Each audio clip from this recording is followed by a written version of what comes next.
영축염마 시상길은 긍동부목 전명기라 음강불시 미미소인들 무한정풍 부여수 이리오나 무아이미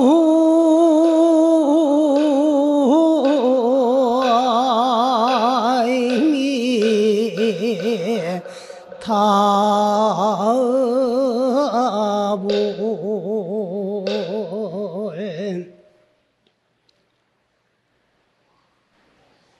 우리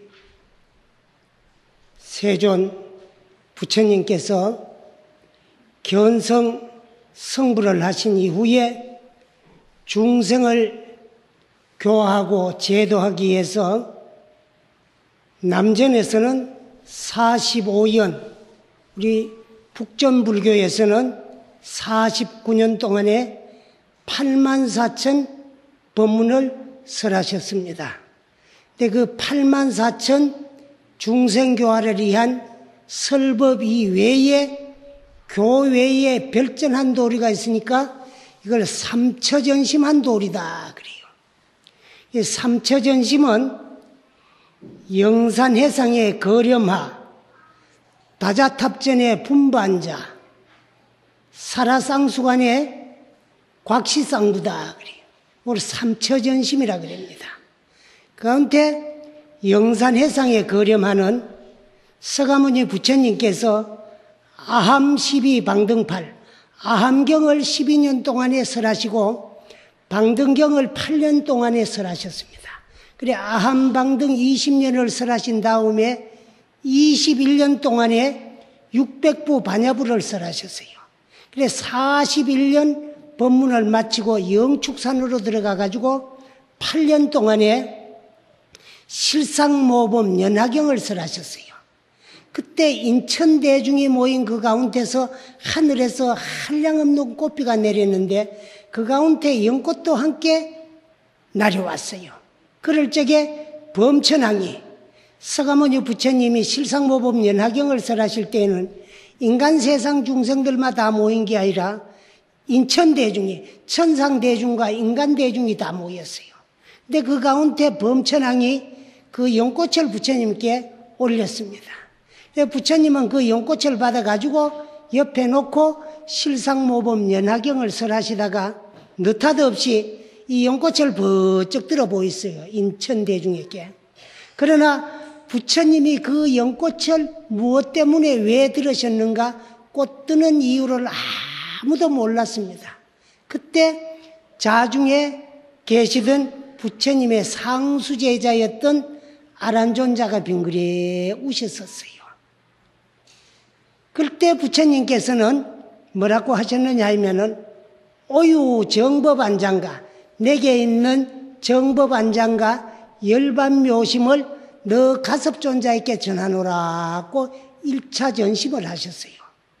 그걸 소위 영산해상의 거렴하라고 하는데 조금 전에 내가 여러분들에게 소개한 그 말씀이 영축염하 시상기는 서가모니 부처님께서 영축산에서 법화경을 설하시다가 꽃을 들어 보이신 최상승 선도리는 얼마나 만나기 어렵느냐 하면 긍동부목 전명기라 눈 감은 봉사 거북이가 3000년 만에 한 번씩 물 위에 둥 뜨는데 그때 구멍 뚫어진 나무 토막을 만나가지고 그냥 나무 만나기도 어렵는데 구멍 뚫어진 나무 토막을 만나가지고 그 구멍에 모가지 한번 쑥 내미기 보다가 부처님이 인천대중에게 꽃을 들어 보이는 최상승의 손도리는 그보다도 더 만나기 어렵다 그랬어요.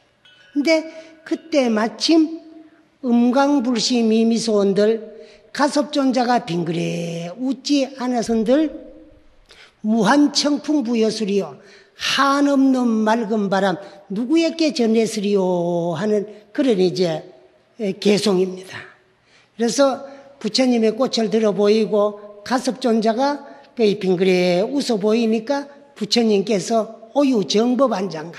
그 정법안장은 뭐냐 그러면은 인인 개개인이 다 갖추고 있고 누구에게나 다 가지고 있는 불성의 종자, 본래 모습, 자성자리를 말하는 거예요. 그 부처님이 깨달으신 그 자리를 이제 정법안장가 열반묘심은 그 열반은 뭐냐 그러면 마지막 최후의 구경의 경계, 바른 깨달음을 열반이라 그래요. 그 깨달음의 묘한 마음을 너 가섭존자에게 전하노라 그랬어요. 이렇게 해가지고 이제 1차 전심을 하셨고, 두 번째는 다자탑전에서 인도에 가면은 많은 아들을 둔 그런 거부 장자가 한 분이 있었다 그래요. 그런데 그 장자는 이제 재산이 많고 몸이 건강하니까 많은 처첩을 거느리는데 그 많은 아내에게서 많은 아들을 얻었어요. 그래 많은 아들을 둔 장자였는데 그 장자가 돌아가시자 그 아들네가 힘을 모아가지고 아버님 명복을 빌어드리기 해가지고 쌓아서 탑을 모아가 부처님에게 바친 탑이 다자탑이에요. 그래 부처님께서 그 다자탑전에서 이제 산상설법을 하고 계시는데 그때 영축산에서 부처님으로부터 정법안장과 열반무효심을 전해받은 가섭존자는 저 계족산에 가가지고 두타행을 하시다가 몰골이 형편없이 해가지고 이제 부처님이 법문하시는 다자탑전으로 왔어요. 근데 거기도 이 한량이 없는 인천대중이 모여있는데 아무도 가섭존자를 알아보는 사람이 없고 또 산상이다 보니까 자리가 협소한데 가섭존자가 앉을 자리를 양보해가지고 비켜주는 자가 아무도 없었어요. 그때 저 뒤에서가 주저주저 할 적에 부처님이 법문하던 자리를 반쯤 비었어요. 그러니까 가섭존자가 느닷없이 달려가가지고 부처님 앉아 계시는 법상의호로 뛰어 올라가가지고 자리를 갈라 앉았어요. 그거를 다자탑전의 분부한자라고 하고, 그 다음에 이제 마지막으로는 서가모니 부처님께서 열반에 드셨어요. 그때도 가섭존자는 계시지 않았습니다. 어디가 계셨느냐 하면 저 계족산에 가가지고 이제 두타 고행 수행을 하고 계시다가 삼매 중에 가해 보니까 당신의 스승이신 부처님께서 저 쿠시나가라에서 열반에 드신 것을 관해 보시고 그 출정을 하셔가지고 자리를 박차고 일어나가지고 부랴부랴 달려갔는데 부처님이 열반하신 일주일 만에 도착을 했어요. 근데 그때 이제 그 쿠시나가라에서는 어떤 일이 일어났느냐 그러면 부처님이 열반을 하고 나니까 한쪽에서는 빨리 이제 다비를 모시자, 이제 하장을 모시자 그리고 또 한쪽에서는 상수제자인 가섭존자가 오지를 안 했으니까 올 때까지 기다리자고 하는 또 측도 있고, 그리고 또 한쪽에서는 가섭존자만 제자냐, 가섭존자를 제외한 우리 모든 제자들이 다 모였으니까 장사를 빨리 모시자, 이런 이제 두 갈래로 이론이 분분하다가 빨리 장례를 모시자는 측이 우선해가지고 입적하신 3일 만에 이제 다비를 모시려고 부처님의 법구를 떡 모셔놓고 나무를 싸가지고 위에 모셔놓고 불을 지르니까 나무는 다 타고 간맛 시커멓게 끄실지 관으로 불이 올라붙지를 않아요. 그렇게 하기를 한 5일 걸리있어요. 5일. 그러니까 3일째부터 시작해가 그날부터 5일째 되는 날이니까 부처님의 열반에 드신 일주일 될 적에 가섭존자가 도착을 했습니다. 그래가지고 이제 부처님 관을 3바퀴 돌고 이제 발 아래 꿀에 앉아가 부처님께 여쭙습니다. 세존이시여, 부처님께서는 불생불멸의 진리를 말씀하셨는데 어떻게 부처님 당시께서 우리에게 인멸하시는 모습을 보이십니까?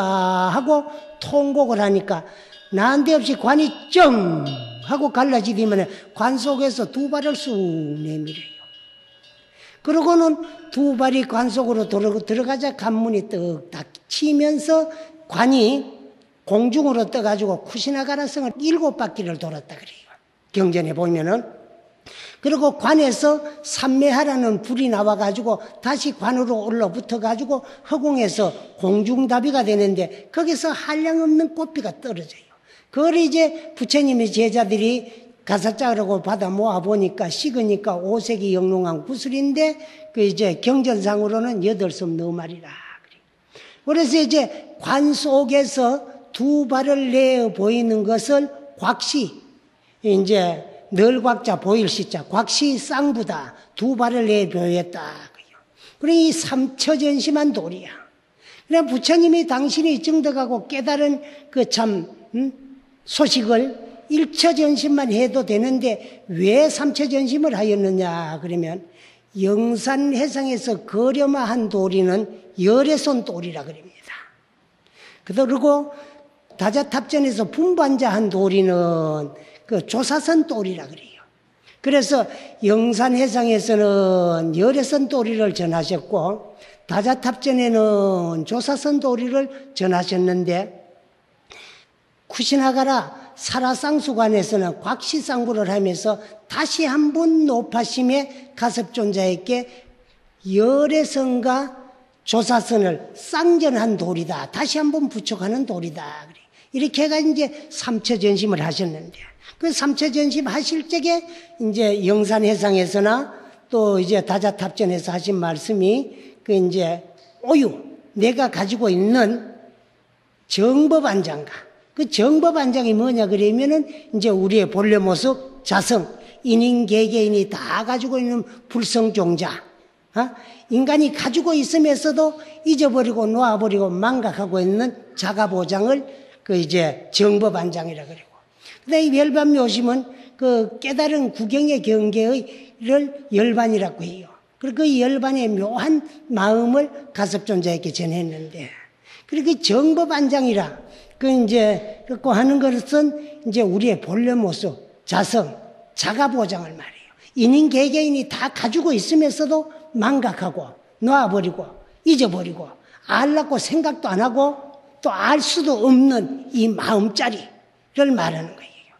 그래서 이제 열애장경에도 부처님께서도 이제 참 자가보장에 대한 말씀을 많이 하셨으나 또 이제 성가에서는 옛날에 그 이제 마조 스님 당시에 대주 스님이라고 하는 스님이 계셨어요. 그분이 이제 어디에 살고 있었는가 하면 저 월주 땅에 살고 있었는데 하루는 마조 스님을 찾아가 가지고 인사를 떡 올렸습니다. 그래 마조 스님께서 하신 말씀이, 스님은 어느 곳으로부터 쫓아왔으며 내게 와가지고 무엇을 구하러 왔습니까? 그러니까 대주 스님이 말씀을 하기를, 저는 월주로부터 이곳으로 달려왔으며 스님께 온 것은 불법을 구하고자 왔습니다. 그러니까 이제 마주 스님께서 하신 말씀이, 스님께서는 당신 스스로가 가지고 있는 자가보장을 찾고 구하려고 생각하지 않냐고 어떻게 바깥으로만 찾아 그렇게 돌아다니느냐. 내게는 한 물건도 없거늘 어찌 내게 불법을 구하려고 하느냐 하니까 다시 이제 대주 스님이 어떠한 것이 나의 자가보장이옵니까 하고 여쭈었어요. 그러니까 이제 마조 스님께서 하신 말씀이, 그대가 나를 찾아와 가지고 내게 인사를 올리고 내가 그대에게 질문하는 것이 나의 자가보장이요, 그대가 나에게 대답하는 것이 그대의 자가보장이니라는 은하에 이 자성을 증득하고 깨달았다고 합니다. 그래서 우리 불교는 청경말론을 아무리 많이 배워가지고 입으로 짓거리도 자기 자성을 반조해보지 아니하면 안 돼요. 그래서 우리가 불교를 믿고 수행하는 것은 뭐 하려고 불교를 믿고 또 불교 수행을 하느냐 하면은, 불교 이외에 이 세상에 존재하는 모든 종교는 다 타력신앙, 구원의 종교입니다. 그건 무슨 말씀인가 하면 상대의 힘에 의해서 구원받는 종교. 그래 타력신앙이고 타인의 힘에 의해서 구원받는 종교니까 타력신앙이라고 하고, 당대로부터 구원을 받아서 죽여 천당하는 종교이기 때문에 구원의 종교다 그래요. 근데 우리 불교는 자력신앙, 자각의 종교입니다.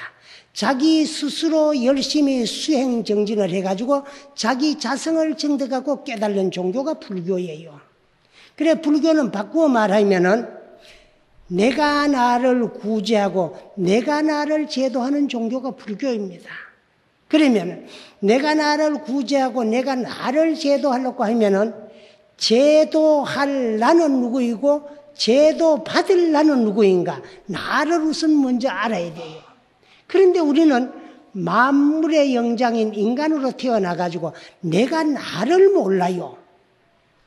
그저 아버지 어머니가 낳아준 4대 물질 요소로 이루어진 유형색신 김 아무 것이 이 아무 것이 이름 붙은 이놈을 날로 믿고 알고만 생활하지 이놈을 끌고 댕기는 이놈의 주인공 참 나를 몰라요. 왜 모르느냐 하면은 한 생각 일어나면은 이게 망상이고 한 생각이 일어나는 것이 거기 번뇌인데 우리는 그걸 내 생각으로 알고 마음속으로 결정해가지고 그 생각 번뇌의 앞잡이가 돼가지고 생활하다 보니 번뇌의 구름이 자성을 가리고 있기 때문에 보지를 못하고 보지를 못하니까 알지를 못하고 알지 못하니까 망각하고 없는 줄 알고 사는 것이 우리 중생들이에요. 그건 흡사 뭐와 같느냐고 부처님께서 말씀하셨느냐 하면은 저 열애장경이라는 경에 보이면은 빈가보장이라는 말이 있어요. 옛날 잘 사던 집의 후손으로서 아주 가난한 여인이 있었는데 있는 재산 다 없어지고 남은 것은 집 하나뿐이에요. 그러니까 다 무너지고는 큰 집에 살면서도 이 집에 뭐가 있으리라고는 꿈에도 생각을 안 하고 어렵게 힘들게 가난하게만 살고 있는 가난한 여인이 있었어요. 근데 그 집에 웬 나그네가 한 분 와가지고 하루 저녁 묵어가기 위해서 들렸는데 그래 들리가 보디만 이 집을 보니까 이만큼 큰 집이면 아주 옛날에 잘 살았을 텐데 어떻게 이렇게 다 망하고 가난하게 사느냐. 그러니까 우리 할아버지 때까지는 아주 잘 살고 이런 큰 고루거각을 가지고 있었지만은 아버지 때에 내려와가지고 차츰 이제 살림이 고마 줄어들기 시작하더니만 지금은 좁은 석죽이 아침밥 저녁죽도 어렵습니다. 그러면 조상들이 그렇게 잘 살았으면 이 집에 뭔가 남아있을 셈인데 둘러본 적이 없느냐. 그러니까 있는 거 눈에 보이는 건 다 팔아먹고 남은 게 아무것도 없는데 둘러볼 것이 뭐가 있겠느냐. 그러면 내가 대신 이 집을 한번 관찰해보고 둘러봐도 좋겠느냐 물었어요. 그러니까 아무것도 없는 집 뭐 둘러보려면 마음대로 둘러보라 그게요. 근데 이 나그네는 지혜가 있는 사람이야. 그러니까 옛날에 조상 대대로 잘 살아오던 집안이니까 언젠가는 잘 살던 집도 망할 때가 있으니까 그때의 자손들을 위해 가지고 뭐라도 숨기는 것이 아니겠나 싶어가지고 큰 막대기를 하나 들고 집을 다 샅샅이 지도봐두고 아무것도 있을 만한 데가 없어요. 다 허물해져 가는 쌀 광에 들어가 가지고 지팡이를 콩 짚으니까 땅이 울리요. 무슨 이제 밑에 빗는 같은 그런 메아리 같은 궁글거리는 빈 소리가 나는 거예요. 그래서 이제 갱이와 삽 같은 것을 가지고 와가지고 이제 그걸 파보니까 그 밑에 땅 속에 옛날 조상님들이 단지를 묻어놨는데 단지 뚜껑을 떡 열어보니까 적번 나는 황금이 단지마다 가득 들어있어요. 있는데도 그러니까 이제 이 자손들은 자기 집에 있는 그 보물을 있는지조차도 모르고 찾으려고도 생각지 안 하고 사는 것이 우리 중생들이다는 걸 비유해 놓은 거예요. 그와 같이 잘 살든지 다 허물해졌는데 자기 집의 조상들이 참 어렵고 힘들 때 망했을 때를 대비해가지고 후손을 위해서 돈을 황금으로 바꿔가 단지에 묻어가 땅에 묻어놨는데 행여나 그런 것이 있으리라고는 꿈에도 생각 안 해보고 가난하게 사는데 지혜 있는 자가 와가지고 그 참 당신의 지혜로서 그 참 조상들이 그런 걸 행여나 해놨을까봐 싶어가지고 이제 찾아가지고 자손들에게 전해줘서 잘 살게 하더라는 그런 얘기예요. 그래서 가난한 여인이 자기 집에 있는 보물을 잊어버리고 있다고 생각조차 아니하고 보물이 내가 있다는 말은 절대 안 합니다. 그래 보물이 지가 내가 여기 있다는 소리를 안 하고 또 자손들은 있다고 생각조차도 안 하니까 찾으려고 생각을 안 하니까 있는 보물을 찾아 쓰지 뭐 하는 것과 같더라. 그래 그 보물은 뭐냐 그러면 우리의 본래 모습 자성이고 다 허물해진 집은 뭐냐 그러면 우리 육신입니다. 그래 우리 육신을 가지고 있는 내가 내가 가지고 있는 나의 본래 모습 참 주인공 이것이 무가의 보배 이 마음자리가 참나라는 것을 생각조차도 안 하게 사는 것이 중생들이더라 그래요. 그래서 그 다 허물해진 집은 이제 중생이고 그 주인은 그 육체를 끌고 다니면서도 자기 집에 참다운 무가의 보배가 있다는 것조차도 모르고 사는 것이 우리 중생이었는데 그런 어리석은 중생들도 지혜 있는 선지식 스승만 잘 만나면 우리가 잊어버리고 망각하고 놔버리고 사는 자가보장 참나 나의 주인공을 발견할 수가 있다는데 부처님께서 비유해 놓은 경이 열애장경입니다. 그와 같이 우리는 불교 믿으면서는 내가 나를 알고 찾으려고 노력을 해가지고 참 내가 한량없는 무가의 보배다는 것을 알고 이것을 이 보물을 놔버리고 살아서는 안 된다.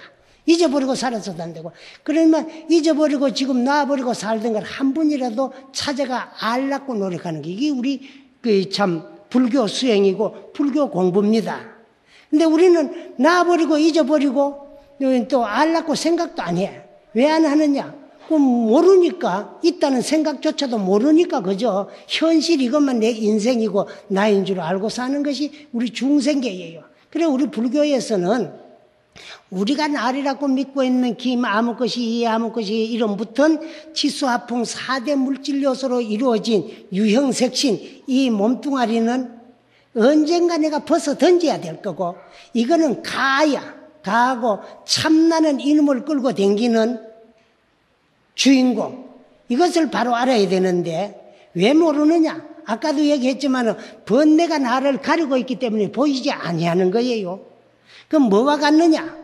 태양이 24시간 쉬지 않고 지구를 향해서 열과 빛을 고루 비추어주고 있지만은 비가 오기나 구름 끼는 날은 햇빛을 볼 수 없어요. 그러면 우리는 뭐라 그랬느냐? 오늘 햇빛 안 났다. 햇빛 없다 그래요. 햇빛이 안 나고 없는 것이 아니고 구름에 가려져 가지고 보이지 아니할 뿐이에요. 여러분 구름 많이 낀 날 비행기 타보세요. 참 재미있는 그 광경이 벌어지고 있습니다. 밑에는 구름에 가려져 가지고 햇빛이 없이 캄캄한데 비행기를 타고 그 구름만 뚫고 올라가면은 구름 위에는 화창한 밝은 햇빛이 맑게 비치는 걸 볼 수 있고 구름이 저 아래 이제 뭉게구름이 많이 있을 때는 엄청 아름다운 보입니다. 아름답게 보여요. 근데 그게 가려져가 안 보이는 거예요. 그대로 있는 거야. 근데 가리고 있던 구름만 벗겨져 비면은 밝은 햇빛을 맑게 볼 수 있지요. 그와 같이 우리도 이 번뇌의 구름만 다 벗겨져 보이면 우리의 본래 모습 자성을 바로 볼 수 있어요. 그래서 스님들이 공부하다가 도 깨달은 것을 뭐라 그랬느냐 하면 견성했다 그래요. 견성했다 그래요. 그 견성이라는 말은 무슨 말인고 하면은 공부하다가 자기 성품 바로 봤다 그 말이에요. 우리는 아직까지 보지 못하니까 알지 못하고 알지 못하니까 제도가 안 되는데 그 성품을 바로 보고 나니까 알아요. 아니까 이제 제도가 되는 거예요. 그래서 견성했다 그래요. 그러면 이제 내가 나를 제도하는 거예요. 그래서 불교는 제도할 나와 제도받을 나를 바로 알기 해가지고 나를 바로 보기 위해서 공부하고 수행하는 것이 불교 공부고 수행이다. 아무리 여러분들이 이제 교양대학에 나와가지고 불교를 체계적으로 교리적으로 배우는데 그것은 뭐냐 그러면은 내가 나를 찾아가는 이정표에 지나지 않는 거예요. 그럼 우리가 길을 가려고 하면 길을 알아야 길을 바로 빨리 갈 수가 있어요. 그래, 바른 길을 묻는 것이 우리가 교학 공부하는 거면 이정표를 물으시고서 알았으면 가야 돼요. 실질적으로 가는 것이 여기 수행이고, 가다 보면 언젠가는 목적지에 도착하게 되는 거예요. 근데 아무리 이정표를 많이 물어가지고 알고 있어도 안 가면은 항상 그 자리입니다. 가면은 언제인가는 목적지가 나오게 돼가 있어요. 옛날 저 중국 고령 신찬선사라고 하는 스님이 한 분 계셨어요. 그런데 그 스님은 출가를 하다 보니까 일대 강사 스님, 당대에 제일 가는 계현이라는 강사 스님 밑에 떡 이제 상자로 들어가가지고 머리 깎고 스님이 됐어요. 그런데 또 스님과 제자의 인연이 엄청 소중합니다. 왜 소중하나 그러면은요, 우리가 여러분들이 뭐 출가하면 그냥 이제 머리 깎고 뭐 절집에 가가지고 먹물어 뭐 입고 있으면 뭐 출가한 줄 알지만은요, 오늘까지 살아온 세속의 모든 반연을 다 끊어 버림으로써 출가할 자격이 주어져요. 출가는 세속의 모든 반연을 다 끊어버리고 이제 부처님 곁으로 들어가는 게 이게 출가인데, 그러니까 이제 모든 반열을 다 끊고 버리는 과정에서 다시 한 인연을 맺지 않으면 스님이 될 수 없는 것이 은사 스님의 인연이에요. 그러니까 머리 깎아 스님을 만들어주가지고 오늘 나를 있게 한 분이니까 엄청 소중한 분이 은사 스님이야. 근데 그런 어른이 이제 참 지도하고 가르치고 이끄는 대로 가야 되지, 이제 스님이 시키는 대로 안 하면 좀 불효가 되잖아요. 그러니까 출가의 목적은 신찬 스님 그게 아니었어요. 경이나 보고 참 뭐 글 공부는 하는 게 아니었는데, 출가래가 스님이 자꾸 놔주질 안 하고 자꾸 경마 보라 그러니까 스님이 이끄는 대로 따라가는데, 언제 내가 출가의 근본 목표인 내가 나를 반조해가지고 자성을 증득하고 깨달아야 되겠는가. 뭐 일각이 예삼추지만은 스님이 안 놔주니까 갈 수가 없어요. 그렇게 몇 해를 지낸 후에 스님께서 이만하면은 어디로 놔도 뭐 참 남한테 우사스러운 중은 아닐 거고, 또 내 밑에만 배우는 거 보다가 이제 특별하게 어느 경전에 조예가 있는 스님을 찾아가 가지고 그 경전에 요즘 말하면 전문가를 찾아가 가지고 전문적으로 공부를 좀 많이 하고 오라고 상자들을 내보내서 너가 인연 닿는 대로 보고 싶은 그 경전에 일가견 있고 제일가는 스님들을 찾아가 한 3년만 공부하고 돌아와 가지고 너가 3년 동안에 공부한 것을 내 일로 바치라 하고 제자들을 다 흩었어요. 흩었는데 그때 이제 신찬 스님도 이제사 때가 왔구나 싶어가지고 들어서 알고 있던 저 백장산 회스님을 찾아서 불연천리하고 달려갔습니다. 달려가가지고 백장 해선사를 칭견하고 어떻게 해야 이 마음을 증득하고 깨달을 수 있고 어떻게 수행을 하고 공부해야 되는 공부하는 방법을 물어가지고 열심히 3년 동안에 수행 정진을 해가지고 자성을 증득하고 깨달아서 백장 스님으로부터 인가를 탁 받고 3년 기한이 차가지고 스승인 계현선사 해상으로 다시 돌아왔어요. 오니까 흩어졌던 사형사제관들이 전부 다 모였어요. 모이니까 스님이 너는 어디 가가지고 무슨 경을 보고 왔느냐. 나는 어느 스님한테 가가 법화경을 공부하고 왔습니다. 법화경 대의가 어떠하냐 하니까 여차지차하옵니다. 그 너는 어디 가가지고 무슨 경을 보고 왔느냐. 나는 열반경을 보고 왔습니다. 건강경을 보고 왔습니다. 능엄경을 보고 왔습니다. 하엄경을 보고 왔다 그래요. 그리고 보고 공부하고 왔다 그는 제자들에게 그 대의를 물어보니까 뭐 하나도 막힘 없어 술술 뭐 대답을 잘해요.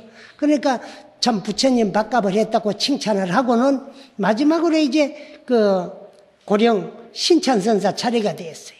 그래 신찬아, 예, 너는 어디 가가지고 3년 동안에 뭐 하다가 왔느냐 하니까 예, 나는 스님 해상에서 묵은 종이 쪼가리며 들다보고 있는 게 너무 지었고 지쳐가지고 스님이 참 놔주기 때문에 이제 해방됐다 싶은 기분으로 나가가지고 목마르며 물 마시고 피곤하며 쉬고 잠이 오며 잠자고 배고프며 밥 먹다가 왔습니다.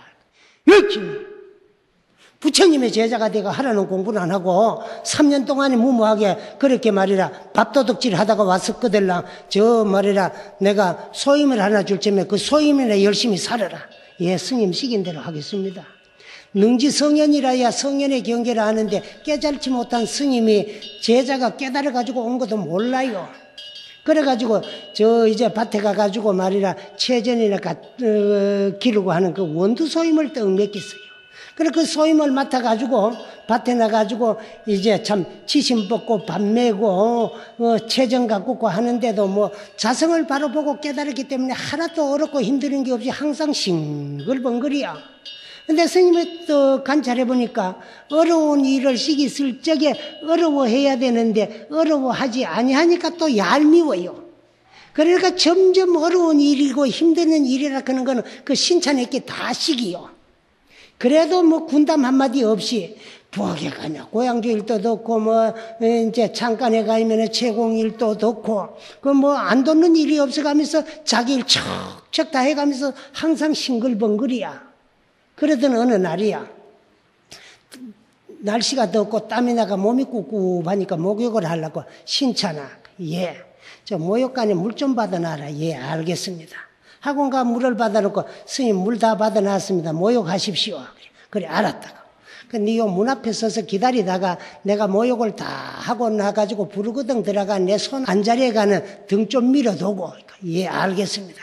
그 문 앞에 기다리다니까 목욕을 다 하고는 신차나 들어가 등 밀어라.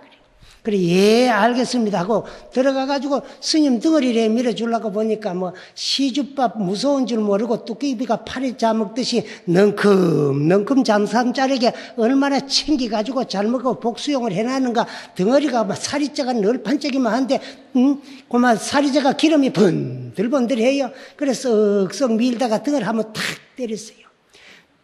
법당은 호법당인데 불무영험이로구나. 법당은 참 좋은 법당인데 그 안에는 부처가 아무 영험은 없구나. 그 모욕을 하다가 말이야 덩어리 한 채 두드려 맞고 상자한테 이 새끼가 무슨 소리야? 뒤를 돌아봤어요. 보니까 또 한다는 소리가 불무영험이라도 유반강이로구나. 영험 없는 부처가 반강을 할 줄 아는구나. 그래. 그 자식 뭐 3년 돌아다니다 와가지고 뭐 할 말 없이 버릇 없이 어지간히 뭐 아는 척 하는구나. 그냥 뭐 기다만 듣지 않고 흘러버렸어요. 그리고 또 며칠이 지나갔어요. 그래 방에서 이제 경을 좀 보려고 하는데 그럼 좀 이제 얼마나 큰 스님이라고 포시라와 가지고 복수용을 하려고 손톱 까딱거리기 싫은가. 자기가 공부하면 경상 내놓고 뭐 책들 시가 보면 됐겠는데 신차나 예. 경상 내놓고 내 경 좀 읽거라. 그래 책장 좀 들시라. 예 알겠습니다. 그 당신은 또 앉아가 경마 있는데 옆에 앉아가지고 책장을 들시주고 이제 있는 게요. 그것도 쉬운 게 아니고 엄청 어렵습니다. 같이 일러나가야 안 놓치지. 안 그러면 놓치면 안 되거든. 그래 있다가 보니까 창문이 텅 열리가 있는데 그리로 벌이란 놈이 하나 푸르륵 날라 들어오더니 들어올 때는 빈 창문으로 날라 들어가지고는 들어온 대로 나가면 되는데 그리 날라 나갈 줄 모르고 닫힌 창문에 가서 탕탕 박았었거든. 그래 보고 그걸 보고 이때다 싶어가지고 기회를 놓치지 않냐고 또 한마디 이릅니다. 뭐라고 이러나 공문에 불궁출하고 투창하니 야대치로구나. 빈 창문으로 날아가지 아니하고 창에 가가지고 탕탕 박아서 하니까 크게 어리석은 놈이로구나. 그 말이야. 그 새끼 그 어리석기는 우리 스님 그치 어리석네. 또 한마디 하는 게야. 그래 놓고도 또 몰라요. 모르니까 100년을 찬 고지연들 하일에 출대기리요. 그거다. 100년은 묵은 종이 쪼가리 글마 들다 보고 앉아선들 어느 날 가가지고 인생 일대사 문제를 해탈하리요. 그 말이야. 하일에 출대기리요. 어느 때 가가지고 크게 깨달아가지고 생사윤회를 해탈하리요. 그 말이거든. 뭐 몰골이 선연해져요. 읽던 책을 탁 덮고 신차나. 예. 이제 네가 집 나간 3년 동안에 무슨 일이 있었는가? 나를 어지간히 골탕 미고 바로 좀 일러라. 내가 너를 알아보지 뭐했지. 네 하는 행동이 아무도 범상치 아니하니까 보통 그저 목마르면 물 마시고 배고프면 밥 먹고 피곤하면 쉬고 잠 오면 잠자다가 온 건 아닌 것 같다. 이제 바로 좀 일러라. 예, 스님 죄송합니다. 제자가 스님이 이끄는 대로 안 가고 내 멋대로 나가가지고 내 멋대로 공부하다가 와가지고 제일 첫째 그게 죄송스럽고, 나는 그 길로 저 백장산으로 달려가가 해선사를 친견하고 어떻게 해야 이 자성을 증득하고 깨달을까 싶어 공부하는 방법을 물었으러 그 백장 스님이 인도하는 대로 열심히 수행하고 정진해가지고 3년 만에 자성을 바라보고 깨달아가지고 백장 스님으로부터 인가를 받고 돌아왔습니다. 그런데도 우리 스님께서는 아직도 그 묵은 조기 쪼가리 경전에 얽매이 가지고 거기서 헤어나려고 아니하는데, 스님 그게 아닙니다. 그러면 스님께서 나를 믿고 알아듣지 아니하실 거고, 그래서 제자로서 스님에게 버릇없는 짓을 해가지고 엄청 스님에게 죄송합니다. 아니다. 깨달은 자가 스승이고 깨달지 못한 자가 깨달은 자를 의지해가지고 자성을 증득하고 깨달아야 되거늘 어찌 깨달지 못한 내가 너의 스승이 될 자격이 있느냐. 그러면 너는 증득하고 깨달은 경계가 여한가? 어떤 법문을 백장 스님에게로부터 전해 들었고 열심히 공부를 해가지고 그 자성을 증득하고 그 깨달아 왔는가? 나를 이슈한 모든 사형사직한 대중들에게 일러두고 하고는 이제 법상을 차려놓고 대중을 운집시켜 가지고 제자를 법상에 올려놓고 스승이 자중에 앞에 나와가지고 이제 상자에게 청법을 합니다. 그 청법 이식을 탁 마치고 자리에 앉으니까 이제 그 신찬 스님이 스승과 사형 사제관들을 향해서 백장 스님으로부터 들은 법문을 이릅니다. 영광의 동로하야 형탈근진 이로되 제로 진상에는 불구문자로다. 진성은 무렴하여 본자 원성이로되 단이 망년이며 지겨 여부리니라 하는 찰나에 스승이신 계연 스님이 상자의 법문 은하에 대오각성을 했더라는 그런 이야기가 있어요.